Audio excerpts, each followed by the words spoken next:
Welcome back to our show, Usapang Bayan. And tonight, we have our guest, former MMDA Chairman, Mr. Francis Tolentino, who is now, as you all know, is a senatorial candidate as an independent. No?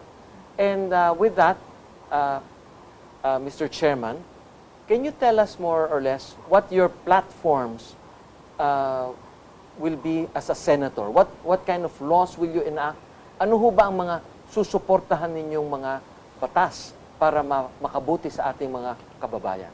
Alam niyo po, nung nag-file ako ng Certificate of Candidacy, modesty aside, baka ilan lang po ako doon sa mga nag-file na nag-attach ng Legislative Program of Government. Dahil ako po ay galing sa LGU, kabisado ko na po yung takbo ng mga local officials, pamahalaan lokal, at maging ang local government code.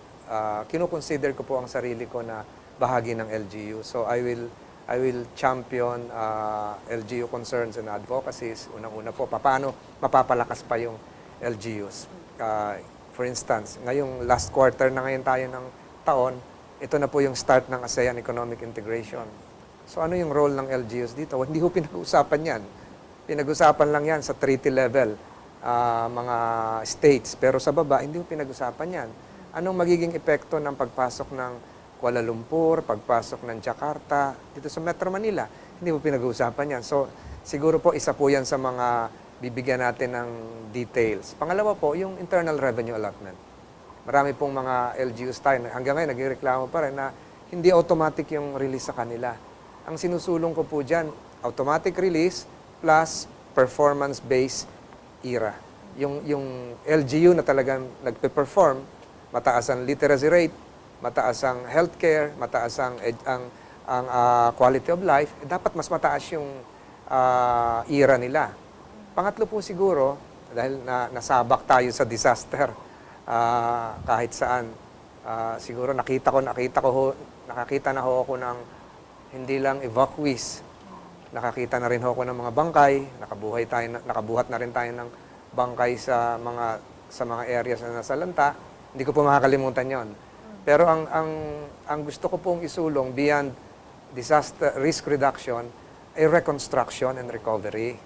Tama na po yung paghahanda natin na magkaroon tayo ng rubber boats, okay na ho yun. Tama na ho yung magkaroon tayo ng mga trainings, nandun na tayo sa level na. Pero yung immediately after, ito ho, katatapos lang ng Lando.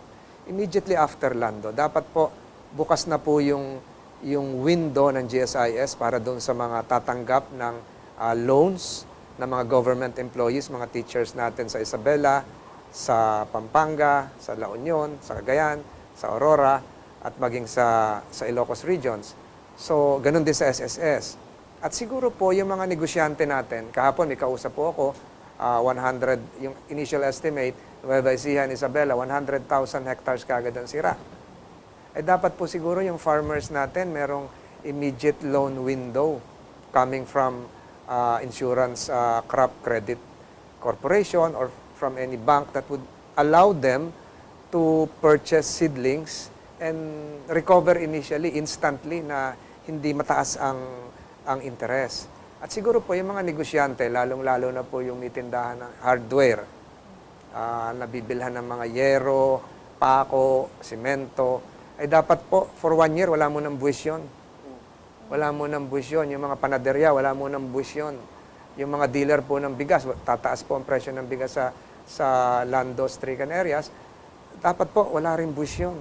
So, I propose a Philippine Disaster Recovery and Reconstruction Agency na walang gagawin kung hindi tugunan yung calamities. Halimbawa po, naalala ko pa ito nung pakatapos ng Yolanda. Galing po ako ng Tacloban. Yung Tacloban, sira-sira lahat. Bagsak yung mga infra, sira-sira ang daan, may tulay na sira. Pagbalik ko ng Metro Manila, merong EDSA reblocking. Yung EDSA reblocking ay part of the maintenance program of DPWH. Hindi naman kailangan kaagad mag-reblock dahil nadadaanan. Yes. Yung pondong yon, even though part of the maintenance, if we have a Philippine Disaster Recovery and Reconstruction Agency, ilipat muna doon. Parang i-prioritize mo muna. I-prioritize. Doon muna gamitin. Bumili muna tayo ng yero. Ayusin muna natin yung tulay sa Bohol na bumagsak sa lindol. Ayusin muna natin yung mga poste. Dumaloy muna yung tubig ng luwa doon sa mga natamaan ng lindol o bagyo. I-prioritize muna. May mga bagay na hindi mo na dapat gawin dito sa NCR o sa ibang lugar na part lang ng maintenance. With that, magkakaroon kagad ng budget yung agency na yon. At dapat po, every year, kung ano man yung hawak nila, kung walang tumamang malakas na bagyo, mag-accumulate as a trust fund. And the private sector should be part of that. The private sector should be part of that. Yung kasasali doon should be given maximum leeway in terms of tax incentives. Nang sa ganun po, maraming sumali. Hindi yung pag merong bagyo, ay maghihintay tayo ng aid coming from Japan, Korea, United Nations. Mukhang kawaawa naman tayo. Ngayon po, as we speak, ang tao na sa evacuation center, tatanggap ng noodles, tatanggap ng bigas, tatanggap ng blanket. Pero pag uwi nila sa bahay, paano na yon? Sira yung kanilang palayan, patay yung baka, patay yung kalabaw. Hindi yun yung recovery. Recovery is going back to normalcy. And normalcy is giving people incentives, giving a new leash of life. Maging yung mga nagpapaaral halimbawa sa University Belt sa Maynila, ay dapat po yun, merong kagad student loan na mababa yung interest, halos wala ng interest para, kasi po pag nasira yung palayan mo sa Isabela, paano mo pag-aaralin sa Metro Manila yung anak mo? Di wala, ito papasok na tayo ng second semester. Paano na ho yung binagyo ng Lando? Baka hindi na ho pumasok yun. Paano kung graduating yun? Kaya, I propose the creation of that agency to address all these concerns. I've seen it. Nakita ko po sa Yolanda yon first hand. Maraming tumigil sa pag-aaral. Maraming mga business na lumipat. Bumalik ko ngayon sa Tacloban, galing po ng ibang mga taga Metro Manila ng iba doon. Pero yung businessmen na dating nasa Tacloban, marami hong nag-alisa na. Marami hong hindi nakabangon na. Kailangan nating makabangon. And thirdly, dito related din sa disaster, I propose the creation of a Philippine Youth Police Reserve Corps. Wala na po yung ROTC natin. Ngayon po, voluntary na lang kung sino gusto mag-ROTC. Kagaya po sa Malaysia, meron po silang Police Reserve Youth Corps. Yung mga kabataan na gustong hindi naman police, yung pinaka-ROTC nila as police officers. Makakatulong ka sa traffic, makakatulong ka sa peace and order, makakatulong ka sa disaster. Yung mga college students natin, I propose the creation of that. Nang sa ganun po, para tayong Korea, para tayong Israel, na meron tayong concern sa ating kapaligiran, lalong-lalo na sa mga lugar na mataas ang krimen. At marami pa hong iba, marami pa tayong sinusulong sa environment. Sa environment, I propose the creation of a brownfield legislation. Ito po yung mga areas na inalisan ng mga minahan. Pag umalis yung mga mining companies, wasak yun Marinduque. Yung mga areas sa Cotabato, pag umalis na po sila, ano na lang yun parang devastated area. Malikabok, patay ang ilog, wala nang nabubuhay na halaman. If you have a law, similar to what I stated a while ago, bubuhayin uli natin yun. Dapat yun, may greenery uli, buhay yung ilog, magagamit ng taong bayan, at trabaho po yun ng mining company. Ito po yung sinasabi kong sustainable mining. Ang doctorate ko po is about mining. Napakalaki po ng potential ng Pilipinas sa mining, but this should be done responsibly. And a lot of other things in foreign relations. Siguro yung relasyon natin sa malalaking bansa, China for instance, this has to be dealt with on a multilateral basis. Ang nangyayari ngayon, bilateral pa rin. Para nangihingi rin tayo ng awa sa sa US man o sa China. So this should be dealt with together with the ASEAN. So it should be China plus ASEAN plus Philippines, kasali tayo sa ASEAN, dealing with other issues na dapat ma-address. So ang dami hong template dyan. We could go on and on. Meron ho ba kayong programa para magkaroon tayo ng what they call inclusive growth, no? Dahil kasi kung mapapansin nyo, maraming nagsasabi noong administrasyon ng current president natin, parang ang unemployment and underemployment rate natin, hindi naman ho nag-improve, no? Ano ho ang masasuggest nyo o ano ho ang naiisip nyong programa para magkaroon tayo ng mas maraming kababayan na may trabaho o mas mahalagang trabaho? The same manner that we dissected issues concerning traffic. Lahat po ito ay symptoms of urbanization. Rapid urbanization. Ito po yung mararanasan ng Metropolitan Cebu, Metropolitan Davao, Metro Cagayan de Oro, Metro Naga. So makikita niyo po yung Metro Manila.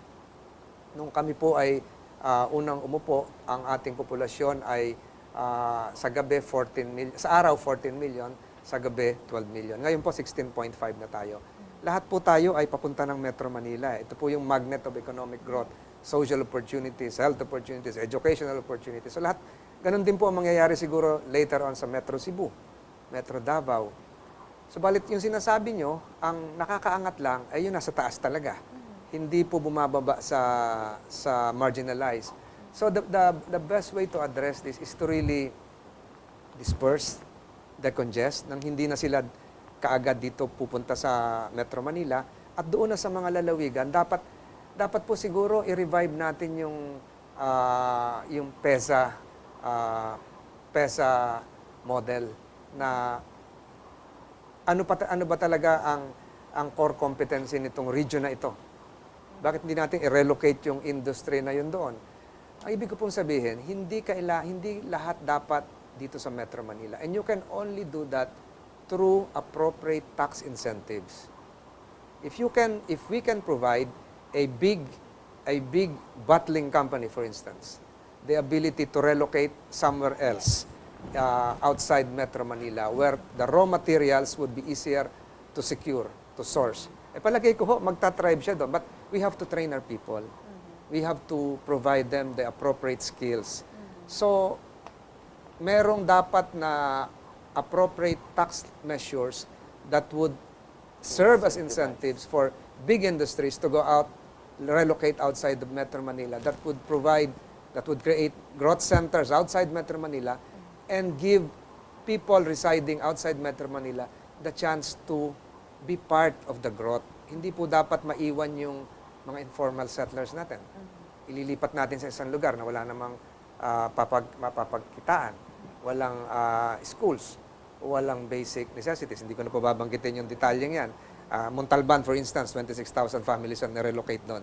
Pero ang trabaho nila sa Metro Manila uli. Ubus na yung kinikita mo sa pamasahe. Ubus na yung kinikita mo sa kuryente. Yung cost of living mas mataas. So the best way is to really decongest urban centers, but this cannot be done overnight. Ito po yung naranasan ko sa Metro Manila. Nakita ko po upfront na I've seen labor strikes. I've seen emotional relocations of informal settlers upfront. I've seen transportation problems. I've seen pollution upfront. I've seen, hindi naman tayo nagkaroon ng garbage problem during my time, pero lahat pong ito ay contrary to inclusive growth. Sir, as a former MMDA chairman po, you know very well how terrible the traffic is here in the country. Aside from the tax incentive measure po, may inaay pa po ba kayong ibang legislation once elected to senator para po ma-decongest yung traffic talaga dito sa metro? Hindi lang tayo sa metro, even if you go to Cebu talaga ang traffic. Siguro dapat magkaroon ng budget spending boost provision. Pag binigyan ng allocation ng isa, DOTC for instance, na gawin mo tong MRT ito, dapat within that time frame, talagang magawa yon. And that project should not be, there should be a legislation likewise, should not be subject to restraining orders coming from the courts. So even bidders should be banned, should be required to sign a document that they will not contest the bidding process kung sila yung matalo. Yun ang nagpapatagal eh. So, kung kailangan talaga natin ng modern mass transit system, dapat po yung paggastos, nasa batas, ubusin mo ganitong panahon. Yung mga bidders, huwag nyo nang i-contest yan, pampatagal yan. nang sa ganun po, ma-meet natin yung deadline. Ang solusyon po sa traffic, mass transit system. Whether it's BRT, MRT, or commuter rail, or subway, yun po yung solusyon. At this point, we'll have another station break at makakasama pa rin natin ang ating dating MMDA Chairman, Francis Tolentino, sa aming pagbabalik.